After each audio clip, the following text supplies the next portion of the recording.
উত্তপ্ত প্রেসিডেন্সি, ছাত্র সংসদ নির্বাচনের দাবিতে ফটক আটকে বিক্ষোভ। ১ মার্চ প্রেসিডেন্সিতে ছাত্র সংসদ নির্বাচন হওয়ার কথা ছিল, কিন্তু সম্প্রতি গার্ডেন রিচ কাণ্ডের জেরে রাজ্যের সমস্ত কলেজ বিশ্ববিদ্যালয়ে ছাত্র ভোট আপাতত স্থগিত রাখার সিদ্ধান্ত নিয়েছে সরকার। কিন্তু প্রেসিডেন্সিতে ইতিমধ্যে মনোনয়নও জমা পড়ে গিয়েছে। অবিলম্বে নির্বাচনের দাবিতে শুক্রবার সকাল থেকে বিশ্ববিদ্যালয়ের মূল ফটক আটকে বিক্ষোভ দেখান পড়ুয়ারা। শিক্ষকদের বাধা না দেওয়া হলেও আধিকারিকদের বাইরে আটকে দেওয়া হয়। দীর্ঘক্ষণ বাইরেই আটকে থাকেন পরীক্ষা নিয়ামক, রেজিস্ট্রার, ডিন অফ স্টুডেন্ট। তাঁদের সামনেই চলে স্লোগান। আজকে প্রেসিডেন্সি নির্বাচনের দিন ঘোষণা হয়েছিল এবং প্রেসিডেন্সিতে নির্বাচনের প্রক্রিয়াটি শান্তিপূর্ণভাবেই সম্পন্ন হচ্ছিল এবং এখানে অথরিটির যে অটোনমাস পাওয়ার ছিল নির্বাচন করার, সেটি অথরিটি ব্যবহার করছিল।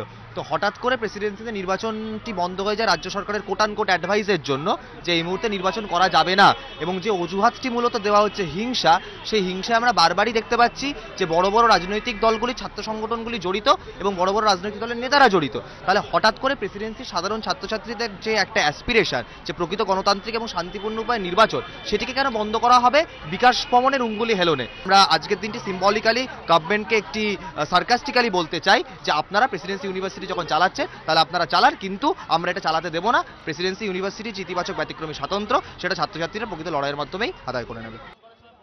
প্রেসিডেন্সি কলেজ থেকে বিশ্ববিদ্যালয়ে উন্নীত হওয়ার পর গত 2 বছর ধরে ইউনিয়ন রুম বন্ধ ছিল। বিক্ষোভরত পড়ুয়ারা এদিন কর্তৃপক্ষকে বাধ্য করেন সেই ইউনিয়ন রুমের চাবি দিতে। খুলে ফেলা হয় ইউনিয়ন রুমও। তবে কর্তৃপক্ষের দাবি সরকারের নির্দেশে তাদের নির্বাচন স্থগিত রাখার সিদ্ধান্ত নিতে হয়েছে। সরকার নির্দেশ দিয়েছে, নির্দেশ তো আমাদের দিয়েছে, ফলে আমরা ইলেকশনটা উইথহেল্ড করেছি। এবার যেহেতু আজকে ইলেকশন ডিউ ছিল, ফলে ছাত্ররা অন প্রোটেস্ট এই পিকেটিংটা করেছে। আমি যেমন সকালে এসেছি 9:30, হায়ার এডুকেশন ডিপার্টমেন্টকে জানিয়েছি।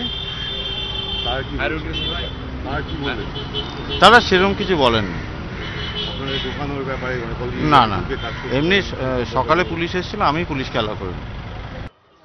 অবাধ ও শান্তিপূর্ণ ছাত্র ভোটের উদ্দেশ্যে এখনো বিধি বাস্তবায়িত করতে পারেনি সরকার। এই পরিস্থিতিতে নিরাপত্তা নিশ্চিত করতে নির্বাচন স্থগিত রাখা কি একমাত্র উপায় হতে পারে?